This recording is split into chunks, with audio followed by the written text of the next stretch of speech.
Hello student, आज हम देखने वाले हैं causes of poverty. The following are the major causes of poverty. मतलब जो भी भारतीय पोवर्टी के जो भी कॉजेस है उसके रीजन है वो उन्होंने बताए। Explain population of explosion. मतलब पॉपुलेशन ऑफ एक्सप्लोशन का मतलब जो भी पॉपुलेशन मतलब जो भी जनसंख्या है, जनसंख्या का विस्तार। तब देखो unequal distribution of region among the rapidly growth population has led to the deprivation of basic facility causing widespread poverty। मतलब तेजी से बढ़ती लोक संख्या के बीच संसाधनों के असमान वितरण के कारण सुविधाओं से वंचित हो गई है, जिसके व्यापक गरीबी हो रही है। मतलब तेजी से जनसंख्या बढ़ रही है और मतलब जो भी हमारी पॉपुलेशन है वो पॉपुलेशन तेजी से बढ़ रही है, उसी की वजह से उसकी जो नीड्स है वो पूरी नहीं कर सकते और इसके लिए जो भी संसाधनों का असमान वितरण हो रहा है। मतलब जो भी संसाधन है, रिसोर्स है, तो वो रिसोर्स क्या हो रहा है कि रिसोर्स का अनइक्वल डिस्ट्रीब्यूशन हो रहा है और इसी वजह से उसकी जो नीड्स है वो नीड्स पूरी न होने के बावजूद गरीबी वाइड स्प्रेड हो रही है, मतलब फैल रही है। उसके बाद सेकेंड है slow economic growth. Due to the slow agricultural and industrial growth, the growth rate the national income and per capita income has been the slow over the years. This has the result poverty and slow standard of living among the people। मतलब जो भी आर्थिक जो भी वृद्धि है तो वो वृद्धि का जो भी इकोनॉमिक ग्रोथ है तो ये इकोनॉमिक ग्रोथ क्या स्लो हो रही है, उसका जो भी रेट है तो वो रेट कैसा हो रहा है, स्लो हो रहा है। तो देखो जो भी कृषि मतलब जो भी एग्रीकल्चर है तो agriculture and India industrial developing है। मतलब जो भी कृषि और औद्योगिक विकास के कारण राष्ट्रीय और प्रति व्यक्ति आय की विकास दर पिछले वर्षों में वह स्लो हो रही है और उसके परिणाम स्वरूप लोगों में गरीबी और जीवन का स्तर निम्न हो रहा है।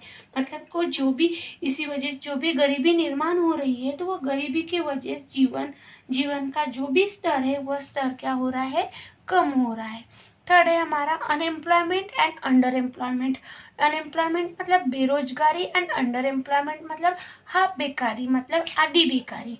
The poverty in the rural and urban area has also increased due to the unemployment and the underemployment। मतलब ग्रामीण रूरल एंड अर्बन है तो ये रूरल एंड अर्बन है तो ये मतलब जो भी ग्रामीण और शहरी एरिया में गरीबी का प्रमाण बढ़ने का रीजन ये है कि बेरोजगारी और आधी बेरोजगारी मतलब अनएम्प्लॉयमेंट एंड अंडर एम्प्लॉयमेंट। मतलब जो भी शहरी में और ग्रामीण एरिया में जो भी बेरोजगारी बढ़ रही है तो उसका रीजन है जो एम्प्लॉयमेंट एंड अंडर एम्प्लॉयमेंट। उसके बाद फोर्थ है इकोनॉमिक अनइक्वालिटी। मतलब जो भी हमारे इकोनॉमिक अनइक्वालिटी मतलब जो भी विषमता है तो वो विषमता, आर्थिक विषमता। Wide inequality has the observe the distribution of the income, asset, assumption, expenditure, credit facility, agricultural landholding, etc. This has the also leads to the high in incidence of the poverty. मतलब जो भी हमारी income है और उसकी asset है, consumption है, expenditure है, लोन है, तो जो भी सुविधा हुए कृषि भूमि पूजन एक्सेट्रा के वितरण में असमानता देखी जाती है। मतलब जो भी हमारे कंजम्पशन एक्सपेंडिचर है तो उसमें जो भी क्या अनइक्वालिटीज है मतलब वह अनइक्वालिटी मतलब इम्बैलेंस डिस्ट्रीब्यूशन है तो वो दिखती है। तो इसके कारण जो भी गरीब है तो वो गरीब घटनाओं में वृद्धि हो रही है और इसी वजह से मतलब जो भी इनकम है, एक्सपेंडिचर वो ज़्यादा नहीं है तो इसी वजह से गरीबी बढ़ रही है। उसके बाद फिफ्थ है हमारा in accessibility of the infrastructure facility. Due to the lack the purchasing power infrastructure facility such as energy, transport, communication, health, education in to the poor, this is the perpetual poverty। मतलब जो भी बुनियादी सुविधाओं के लिए असुलभता मतलब जो भी ऊर्जा, परिवहन, संचालन, स्वास्थ्य और शिक्षा जैसी जो भी परचेसिंग पावर है तो वो परचेसिंग पावर क्या है परचेसिंग पावर से क्या हो रहा है कि जो भी उसकी सुविधा है, जो भी फैसिलिटी है, तो वो फैसिलिटी कम होने के कारण गरीबी और गरीबी होती जा रही। मतलब जो भी गरीब लोगों को जो भी फैसिलिटी चाहिए तो वो फैसिलिटी नहीं मिल रही है, और उसी वजह से क्या हो रहा है कि गरीब और गरीब होते जा रहे। उसके बाद 6 है इन्फ्लेशन। इन्फ्लेशन मतलब मुद्रास्फीति। स्फीति मतलब जो भी inflation refers to the continuous rise the price of level essential communication, especially the foods item grow the demand of the food, and the insufficient supply causes the price of the result in the low purchasing power, making the poor still the poor. Food crisis has led to the malnutrition, hunger and saturation of the among people। मतलब जो भी मुद्रास्फीति विशेष रूप में खाद्य पदार्थों की आवश्यकता, वस्तुओं के मूल्य स्तर में निरंतर वृद्धि संदर्भित करता है। भोजन की कमी, बढ़ती मांग और उसकी अपर्याप्त के कारण कीमतों में जबरदस्ती वृद्धि होती है। मतलब जो भी जीवनावश्यक वस्तु है तो वो जीवनावश्यक वस्तु की कीमत बढ़ती है, और वो बढ़ने के कारण मतलब जो भी जीवनावश्यक वस्तु है, मतलब जो हमें जीवन जगने के लिए जो भी गुड्स चाहिए होती है, तो वो उसकी डिमांड और सप्लाई बढ़ती है, और डिमांड और सप्लाई ज्यादा होने की वजह से परचेसिंग पावर गरीब लोगों में नहीं रहती है, और गरीब लोगों में नहीं रहती है तो गरीब लोग गरीबी को और गरीब बना देती है। और जैसे वो जो भी अन्न संकट से लोगों में कुपोषण, उपासमार ये बढ़ गया है। मतलब उसके पास परचेसिंग मतलब जो भी जिसकी आवश्यकता है तो उसकी रेट बढ़ गई है, और रेट बढ़ गई वजह से वो गरीब लोग उसको ज्यादा परचेस नहीं कर सकते, और परचेस नहीं कर सकते इसी वजह से वो कुपोषण, उपासमार ये वो गरीब लोगों में बढ़ गया है। उसके बाद है रीजनल इम्बैलेंस, मतलब क्षेत्रीय असंतुलन। Regional imbalance is also one of the causes of poverty. States such as Orissa, Bihar, Madhya Pradesh, Chhattisgarh, Jharkhand, Sikkim, Arunachal Pradesh, Assam, etc. lag the behind the terms of economic development and therefore have the high poverty ratio। मतलब जो भी क्षेत्रीय असंतुलन गरीबी राज्यों के कारण में एक ऐसा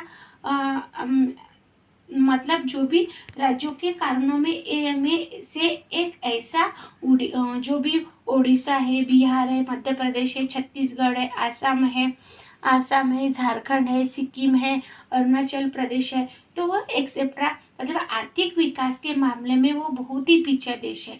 इसी वजह से उनकी गरीबी का रेशो भी ज्यादा है। उसके बाद है वेरिएशन साइकिल्स ऑफ पोवर्टी। मतलब जो भी गरीबी का जो भी साइकिल है, गरीबी का जो भी दुष्ट चक्र है, तो वो दुष्ट चक्र के कंसेप्ट है, तो वो कंसेप्ट रैगनर नर्क्स ने बताया है। तो द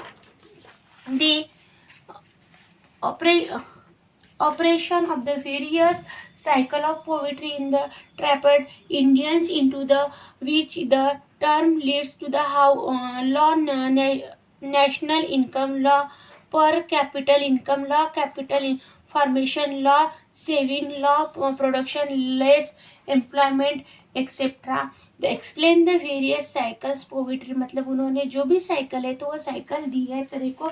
जो भी गरीबी का दुष्ट चक्र है तो वो गरीबी का दुष्ट चक्र रैगनर ने इसने बताई है कि सभी भारतीय गरीब दुष्ट चक्र में फंसे हुए हैं।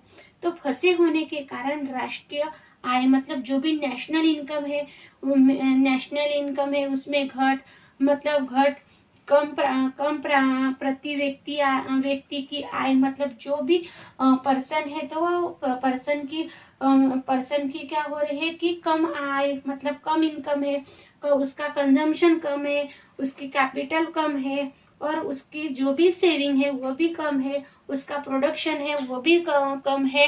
तो इसी वजह से रोजगार में क्या हो रही है, घट हो रही है, और घट होने की वजह से ही उसका जो भी रीजन है तो वो इसी वजह से जो भी व्यक्ति पर्सन है तो वो पर्सन गरीबी में के दुष्ट चक्र में फंसा हुआ है। देखो लॉ नेशनल इनकम है, उसके बाद लॉ पर कैपिटल इनकम है, लॉ सेविंग है, लॉ कैपिटल इंफॉर्मेशन है, उसके बाद लॉ इन्वेस्टमेंट है, लॉ प्रोडक्शन है, लॉ लेस एम्प्लॉयमेंट है। मतलब इसके कारण क्या हो रहे हैं, वो गरीबी के दुष्ट चक्र में फंसे हुए। लास्ट पॉइंट है हमारा अदर फैक्टर्स। मतलब सर इसमें अदर फैक्टर्स आते हैं तो रिकरेंसी ऑफ नेशनल डिस्टेंस, मतलब जो भी नैसर्गिक आपत्ति है तो नैसर्गिक आपत्ति की पुनरुक्ति से भी गरीबी आ सकती है। मतलब जैसी नेशनल डिस्टेंस है, मतलब जो भी नैसर्गिक आपत्ति, जैसे भूकंप आया तो वो भूकंप में आदमी चला जाता है, उसका घर पूरा उद्ध्वस्त हो जाता है, इसी वजह से उसकी गरीबी आती है।